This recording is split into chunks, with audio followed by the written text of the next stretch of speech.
हिंदू हिंदू के नाम पे जब वोट की बारी आती है तो सभी हिंदू हो जाते हैं, और जैसे ही चुनाव बीत जाता है फिर जाति के नाम पे शोषण। और अक्सर देखेंगे छोटी जाति पे बड़ी जातियों का वर्चस्व। लड़ाई बस यही है, जाति की।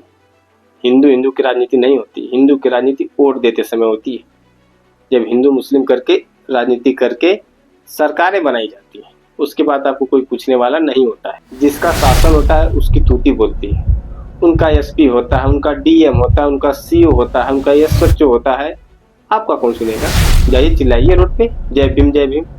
न्याय मिलना क्या इसी को कहते? साथियों नमस्कार, जय भीम जय भारत। हिंदू राष्ट्र की झलक देखना आप लोग को। अभी सोचिए कि अभी ये तो एक कल्पना है, जिस दिन सही होगा उस दिन क्या स्थिति होगी। हिंदू राष्ट्र में और हिंदू राष्ट्र की जो एकता की हम बात करते हैं, इस हिंदू राष्ट्र की परिकल्पना में चमार समाज एमपी के देखिए बॉडी रखी हुई है। अपने हिंदू समाज के लोग, रावत समाज के हैं और एक जाटव समाज के हैं, बॉडी रखी हुई है भाई, वहां जलाने के लिए, अंतिम संस्कार करने के लिए जगह नहीं है। ये है हिंदू। इसकी बात करते माननीय योगी जी की, बटोगे तो कटोगे। एक टेलर हो गया, बाकी कितने ही अत्याचार हुए हैं।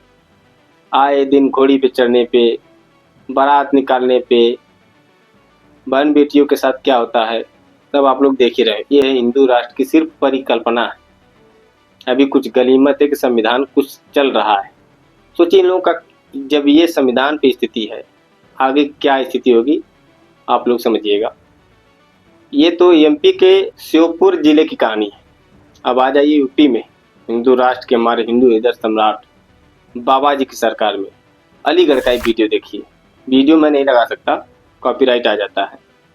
वीडियो ऑटोमेटिक यूट्यूब डिलीट कर देता है किसी दूसरे का वीडियो यूज करने पे। लेकिन इनका ये देख लीजिए स्क्रीनशॉट। भाई साहब बता रहे हैं सिर्फ रील बनाने पे, रील बाबा साहब के रील बनाने पर। और देखेंगे इनके कमर में नीला गमछा भी लगा है। ये लोग ठाकुर समाज के बताए जा रहे हैं। ये है हिंदू राष्ट्र। कितनी नफरत इन लोगों की भरी हुई है छोटी जातियों के लिए। सिर्फ जाटव ही नहीं, छोटी जाति। अभी कहाँ कहाँ क्या हो रहा था, घुसपैठी घुसे हुए हैं। उनका तो इलाज जो करना है किया जाएगा, देश साथ है। लेकिन जो इस अपने प्रदेश में, जो गांव मोहल्ले में, इस देश में जो जातिवादी हैं, जो जाति पूछ पूछ के पीटते हैं, उनका इलाज कौन करेगा? जिनके ऊपर सत्ता संरक्षण है। आपने कभी देखा है यहाँ ठाकुर समाज के लोग दलित समाज को मार रहे हैं, कहीं ब्राह्मण समाज के लोग मारते दिखते हैं, कहीं यादव समाज के, कहीं लोधी समाज के। आपने कभी देखा कभी दलित समाज के लोग सवर्ण युवाओं को पीटते हुए सरेआम दिखे हों? नहीं देखे होंगे, क्योंकि ऐसी मानसिकता ही नहीं। मैं सभी जाति की बात नहीं करता, लेकिन हर जाति नीचे नहीं होती, लेकिन हर जाति में नीचे लोग होते हैं। पता है, सरेआम मारा जा रहा है। इन लोगों को कोई खौफ है? पुलिस का डर है, शासन प्रशासन का डर है कि चलिए हम पे कोई मुकदमा हो जाएगा तो बाद में जिंदगी खराब हो जाएगी, जेल हो जाएगी। खुलेआम ये होती है शासन सत्ता की पावर। सोचिए जैसे जैसे बीएसपी कमजोर होती जा रही है, आप आंकड़े उठाकर देखिएगा। इस बीच में भीम आर्मी का भी उदय हुआ। आप लोग अक्सर देखते होंगे कि भीम आर्मी धरना प्रदर्शन करती है, हर जगह रावण भाई आते जाते रहते हैं। लेकिन क्या शोषण कम हुआ?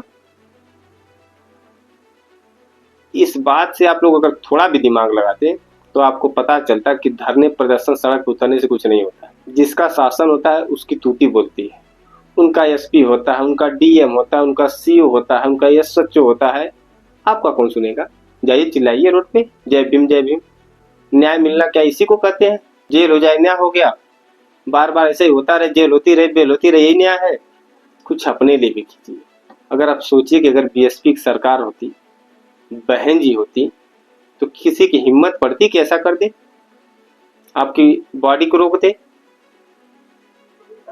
आपको सरेआम जय भीम बोलने पर से पीटा जाए? किसी की हिम्मत होती? जो जातिवादी हैं वो बहन जी की पावर समझते हैं। लेकिन अपने समाज के जो बुद्धिजीवी लोग आ गए, उनका जितना भी विश्लेषण देखेंगे सब बहन जी पे। बहन जी ये हो गई, बहन जी वो हो गई। अरे यार तो आप ही लोग बना दो ना। क्या बनाए आज तक? खुद प्रोफेसर बन गए, क्या क्या बन गए। यहाँ से नेता आके लग्जरी कारों में घूमने लगे, लेकिन शोषण कम हुआ? उस पर कोई विचार करेगा? करोड़पति बंगले पे बंगला बन गया, लेकिन सबका कमेंट बहन जी ये हो गई, बहन जी वो हो गए, इसी से इन लोगों की दुकान चलती है। कभी आप लोग विचार कीजिएगा, क्या धरना प्रदर्शन करना है इसका सलूशन है? अभी अलीगढ़ वाले मामले में देखिए, बहुजन समाज पार्टी के सभी नेता पहुंचे थे, एसपी महोदय को ज्ञापन दिया गया है और चेतावनी भी दी गई बसपा की तरफ से कि अगर इन लोगों पर कार्रवाई नहीं होगी तो हम आंदोलन करेंगे। लेकिन मैं मानता हूँ आंदोलन करिए, हमारा अधिकार है, लेकिन कुछ ऐसा कीजिए ना कि हमें आंदोलन करने की जरूरत ही न पड़े, एकजुट होकर सरकार बनाने की जरूरत है। सोचिए, हिंदू हिंदू के नाम पे जब वोट की बारी आती है तो सभी हिंदू हो जाते हैं, और जैसे ही चुनाव बीत जाता है फिर जाति के नाम पे शोषण, और अक्सर देखेंगे छोटी जाति पे बड़ी जातियों का वर्चस्व। लड़ाई बस यही है, जाति की।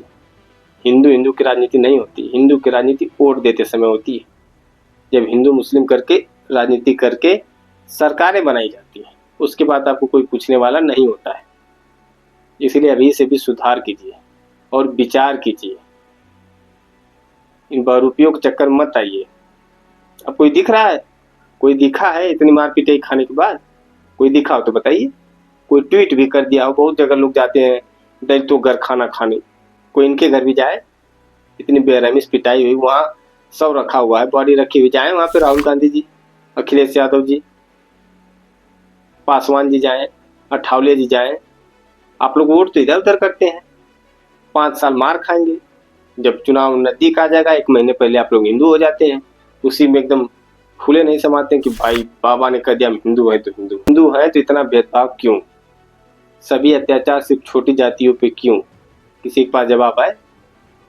कमेंट जरूर कीजिएगा। सभी अत्याचार छोटी जातियों पे क्यों हो रहे हैं?